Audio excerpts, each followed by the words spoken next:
What happens when a talk show host decides to question whether a man's entire transformation from drug dealer to Grammy-nominated artist is nothing more than a carefully crafted marketing strategy? What you're about to witness is one of the most raw, emotional confrontations ever captured on daytime television. The moment when Jelly Roll, the tattooed giant from Antioch, Tennessee, was forced to defend not just his music, but his very right to redemption. The studio went cold. The audience held their breath. And Joy Behar discovered that some stories are written in scars too deep to be dismissed as branding.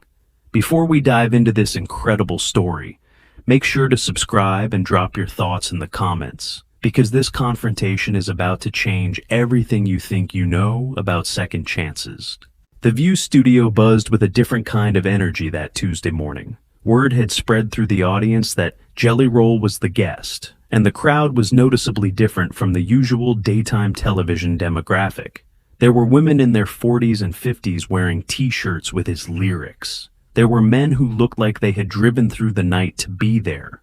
There were people with visible tattoos, people who carried the weight of hard lives in their eyes, people who had found something in this man's music that spoke to their own struggles. When Jelly Roll walked onto the set, the applause was thunderous, but also something more. It was personal. It was grateful. It was the sound of people who felt seen by someone who had walked the same dark roads they had. He was impossible to miss. 6 feet tall, over 300 pounds, tattoos covering his neck, his hands, creeping up toward his face. His eyes swept across the audience, and he nodded, acknowledging faces he would never know but somehow understood. He settled into the guest chair, adjusting his weight, his tattooed hands briefly gripping the armrests before relaxing. Whoopi welcomed him warmly. Sarah Haynes smiled with genuine enthusiasm. The audience was still buzzing with energy, eager to hear from the man whose songs about addiction and redemption had become anthems for the broken. Then Joy Behar leaned forward, and before the applause had even fully died down, she fired the first shot. So, Jelly Roll, or should I call you Jason? Let me just cut right to it. You've got this whole redemption story that everyone loves. The drug dealer who found Jesus and country music. But I have to ask, how much of that is real, and how much is just a really good marketing angle for selling records to people who love a comeback story? The studio went cold. Whoopi's smile froze. Sarah Haynes looked down at her notes, as if they might offer escape.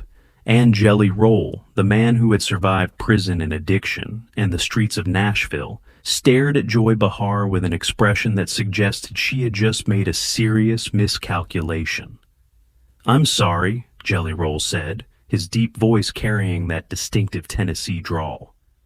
"Did you just ask me if my life is a marketing angle?" "I'm asking if the story you're selling is the whole truth," Joy replied, leaning forward with that familiar prosecutorial edge. "Because it's very convenient, isn't it? The troubled past, the prison time, the drugs, and then the miraculous transformation through music and faith. It's almost too perfect, like someone sat down and designed the ideal narrative for reaching a certain demographic." The accusation hung in the air like smoke.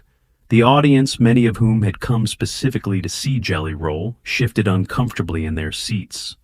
"Let me make sure I understand what you're asking me," Jelly Roll said slowly. "You're asking if I made up being a drug dealer, if I made up going to prison, if I made up being addicted to heroin and cocaine, if I made up watching friends die from overdoses? Is that what you're suggesting?" "I'm suggesting that the packaging of that story has been very strategic," Joy said. "And I wonder how much of the man we see on stage, crying during songs, talking about his daughter, praising Jesus, is genuine, and how much is performance." Jelly Roll was quiet for a moment. When he spoke, his voice had dropped to something quieter, but infinitely more dangerous. "You want to know what's genuine, Joy? I'll tell you what's genuine. I spent my 17th birthday in a juvenile detention center. That's genuine. I watched my best friend overdose on pills that I sold him. That's genuine. I missed the first 5 years of my daughter's life because I was either locked up or too high to be a father. That's genuine." His hands covered in tattoos that told the story of his life gripped the arms of the chair. "I've got felonies on my record that will follow me until the day I die. I can't vote. I can't own a firearm. There are countries I can't visit because of what I did when I was young and stupid and desperate." You think that's marketing? You think someone would choose this story if they had any other option? Joy seemed momentarily taken aback by the intensity, but she pressed on. "But that's exactly my point. You've taken those experiences and turned them into a brand, the tattooed redemption singer, the voice for the broken. It's very lucrative, isn't it? Those arena tours aren't cheap." "No, they're not," Jelly Roll agreed. "And you know what I do with that money? I fund programs for addicts who can't afford treatment. I go into prisons and talk to kids who are making the same mistakes I made. I support families who've lost people to overdoses. Is that part of the brand too, Joy? Is that just marketing?" "I'm sure those are admirable efforts," Joy said with a dismissive wave. "But they also generate very positive press, don't they? Every time you visit a prison, every time you talk about your past, it reinforces the narrative. It's hard to separate the genuine from the calculated." "Let me tell you about the last prison I visited," Jelly Roll said, his voice dropping to something more personal. "It was in Kentucky, maximum security. I sat in a room with 50 men who are never getting out. Men who have done things that society has decided are unforgivable. And I told them my story. I told them about the times I almost died, the times I wished I had, the moment I decided to change." He paused, his eyes distant with memory. "One of those men came up to me after. He was maybe 60 years old, been locked up for 30 years. He grabbed my hand and he started crying. He said he'd given up hope a long time ago. But hearing that someone could come back from the darkness, it made him believe that maybe he could still become someone different, even if he never walked free again." His voice cracked. "You think I did that for press, Joy? You think I sat in that room and shared my deepest shame with murderers and rapists for a good headline? I did it because I used to be them. Maybe not as far gone, but on the same path. And if nobody had reached down into my darkness and pulled me up, I'd be dead or locked up just like them." Jelly Roll stood up. At 6 feet tall and over 300 pounds, covered in tattoos from his neck to his fingers, he was an imposing presence. But when he spoke, his voice was controlled, almost gentle, which somehow made it more powerful. "You want to see calculated? I'll show you calculated. Calculated is you sitting at this table with your questions already written, designed to get a reaction out of me. Calculated is bringing up my past, not because you care about addiction or recovery or second chances, but because controversy gets ratings. Calculated is questioning the sincerity of a man's faith because being skeptical makes you seem sophisticated." The counterattack landed with precision. Joy's face reddened. "I'm doing my job as a journalist," she protested. "Asking hard questions is what I'm supposed to do." "Hard questions?" Jelly Roll laughed, but there was no humor in it. "Hard questions would be asking about the opioid crisis that's killing people in every town in America. Hard questions would be asking what we can do to help addicts get treatment instead of prison time. Hard questions would be asking why we throw people away instead of giving them a chance to change." He pointed at Joy, his finger steady. "What you're doing isn't asking hard questions. You're trying to tear down someone who's actually doing something about the problems you pretend to care about. You want to know why people connect with my music? Because I tell the truth. I tell the truth about addiction and pain and shame and the desperate hope that maybe, if you fight hard enough, you can become someone better than you were." Whoopi tried to intervene. "I think maybe we should—" "No," Jelly Roll said firmly but not unkindly. "I appreciate what you're trying to do, Whoopi, but I need to finish this, because this isn't just about me. This is about everyone out there who's fighting to change their life and being told by people like her that it's not possible, that it's not real, that redemption is just a marketing strategy." He turned back to Joy, and his voice dropped to something almost intimate. "I've got a daughter, Joy. Her name's Bailey Ann. She's the reason I got clean, the reason I'm still alive. When she was little, she used to visit me in jail. Do you know what that does to a man? To see his child on the other side of that glass, knowing that he put himself there, knowing that he's failing her every single day? His voice cracked slightly, but he continued. I made her a promise that I would become someone she could be proud of. Not a promise to a record label, not a promise to fans, a promise to my daughter, looking in her eyes, swearing that her daddy was going to change. And I have spent every day since then trying to keep that promise. He looked out at the audience, and his voice grew stronger. My wife, Bunny, she knows everything about me, every terrible thing I've done, every person I've hurt, every lie I've told. She knows about the women, the drugs, the violence, all of it. And she chose to love me anyway.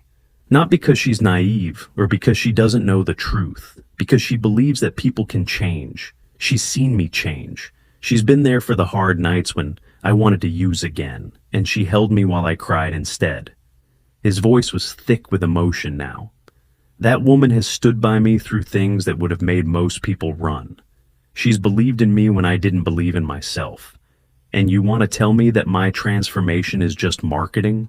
You want to tell me that the life we've built together, the family we've made, the love that saved me, is all just a branding strategy? Tears were visible in his eyes now, but he didn't wipe them away. You want to call that marketing? Fine, call it whatever you want. But I know the truth. My daughter knows the truth. And the thousands of people who've come to me after shows, crying, telling me that my music gave them the courage to get help, they know the truth too. Joy seemed uncomfortable with the raw emotion on display. I didn't mean to suggest that your relationship with your daughter isn't genuine. Yes, you did, Jelly Roll cut her off. That's exactly what you suggested. You suggested that everything about me is calculated, that nothing is real, that even my love for my child is part of some elaborate brand strategy. And I'm here to tell you that you're wrong. Dead wrong. He sat back down, but his presence still dominated the room. You know what I find interesting about people like you, Joy? You've never had to fight for anything real. You've never had to claw your way out of a hole that you dug yourself. You've never had to look in the mirror and hate what you see, and then find the strength to change it anyway.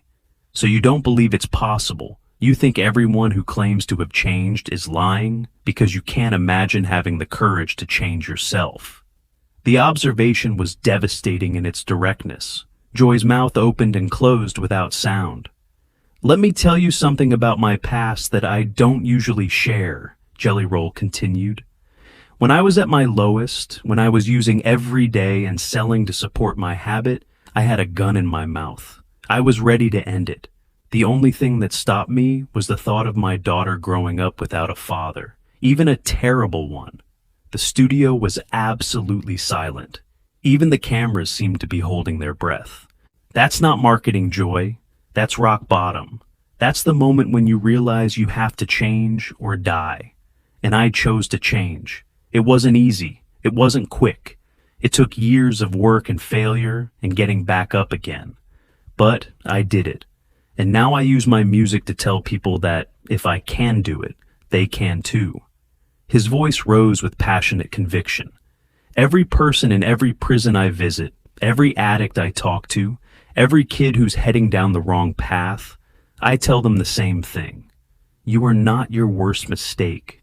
You are not what you did yesterday. You have the power to become someone different. And that message isn't calculated, Joy. That message is the only thing that kept me alive long enough to be sitting here today. He looked around the studio, making eye contact with audience members who were openly crying. I see people out there who know exactly what I'm talking about, who have fought the same battles, who have lost people they love to the same demons. They didn't come here to see me get torn down by someone who's never walked a mile in our shoes. They came here because they believe in second chances, because they need to believe that change is possible. He turned back to Joy. What do you believe in, Joy? Besides controversy and ratings, what have you ever fought for? What have you ever overcome? What message do you send to the world besides skepticism and cynicism? The questions hung in the air like accusations. Joy seemed to shrink in her chair. I believe in asking tough questions, she said, but her voice lacked its earlier confidence. No, you don't. You believe in safe questions that make you look edgy. You believe in attacking people who can't fight back, who are trained to smile and take it because that's what celebrities are supposed to do. But I'm not a celebrity, Joy. I'm a survivor, and survivors fight back. Sarah Haynes finally spoke up. Jelly Roll, I think what Joy was trying to say. I know exactly what she was trying to say, Jelly Roll replied, his voice softening slightly as he acknowledged Sarah. She was trying to say that my story is too good to be true, that no one really changes that much, that underneath all the talk about redemption, I'm still the same drug dealer who used to poison his own community. He paused, letting the words settle. And you know what? Part of me agrees with her. Part of me still feels like that person. Part of me still carries the guilt of every bad decision I ever made. I've got friends who are dead because of drugs I sold. I've got a trail of broken relationships and disappointed people stretching back 20 years. That doesn't just disappear because I wrote some songs about it. His honesty seemed to catch even Joy off guard. But here's the thing, Joy.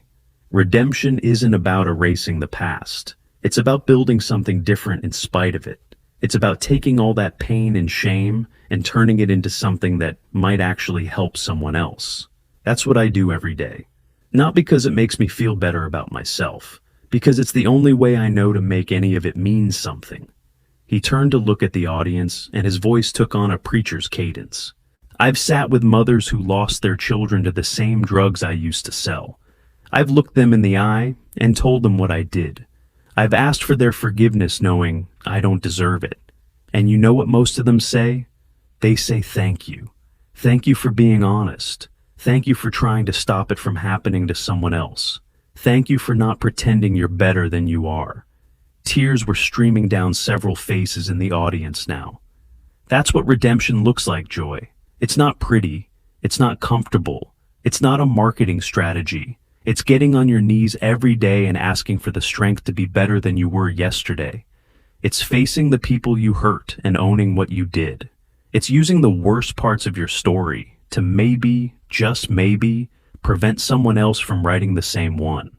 He stood up again, and this time it was clear he was preparing to leave.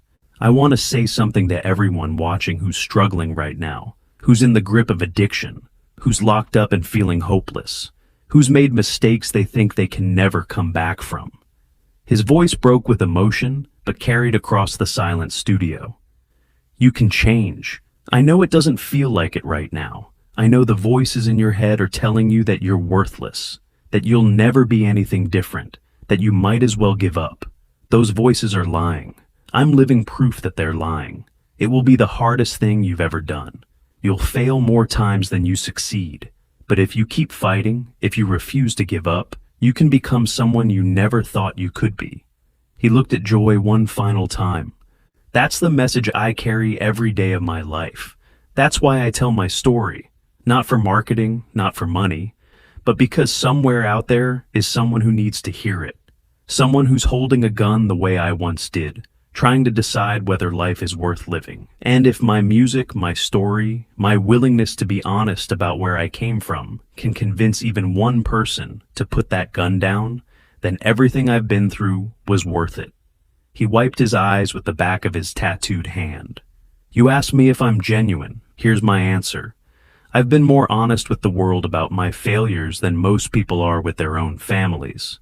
I've talked about addiction, about crime, about the people I hurt, about the shame I carry every day. I've done it knowing that some people would never forgive me, that some doors would always be closed, that my past would follow me forever. His voice dropped to a near whisper that somehow filled the entire studio. That's not marketing, Joy. That's confession. That's penance. That's a man trying to make amends for the damage he's done by helping others avoid the same path. And if you can't see the difference between that and a branding strategy, then I feel sorry for you. Because you've clearly never known what it means to be broken and put yourself back together. He moved toward the edge of the set, then stopped. My mama always told me that hurt people hurt people. That's why I try not to take what you've said personally. I don't know what made you the way you are, what pain you're carrying that makes you need to tear others down. But I do know that attacking someone's redemption says a lot more about you than it does about them. He looked at the audience one final time. Thank you all for your support. Thank you for believing in second chances. Thank you for giving people like me a reason to keep fighting. I love you all. And with that, Jelly Roll walked off the set of The View, leaving behind a studio transformed. Women were crying openly. Men were wiping their eyes and pretending they weren't. The other hosts sat in stunned silence, clearly moved by what they had witnessed. Joy Behar remained at the table, looking smaller than she had at the beginning of the interview. Whether it was shame or embarrassment or something more complicated, only she knew. But the audience's silence spoke volumes. No applause for her tough questions. No validation for her skepticism. Just the echoing weight of a man who had bared his soul and challenged everyone watching to decide what they really believed about redemption. What had started as a promotional appearance had become something far more profound, a testament to the power of honesty, a rebuke of cynicism, a reminder that behind every comeback story is a human being who fought battles most people can't imagine. What do you think about this incredible confrontation? Was Joy Behar out of line, or was she just doing her job? Drop your thoughts in the comments below, and make sure to subscribe for more stories that will absolutely leave you speechless.